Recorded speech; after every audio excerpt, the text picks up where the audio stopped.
pčelica Dina, okruglasta glavica, ticala dva. Nektar voli i slatka je sva. Trbuščić sladak ima, a med voli podijeliti sa svima.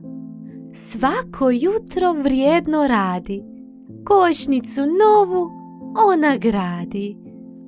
Sa prijateljicom Bubom na piknik se sprema i fine kolačiće ona priprema.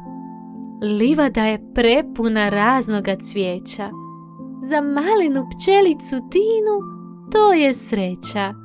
A kada se mrak spusti, košaricu svoju ona pusti, u krevetic svoj se spremi i za novi dan ona se sretno pripremi.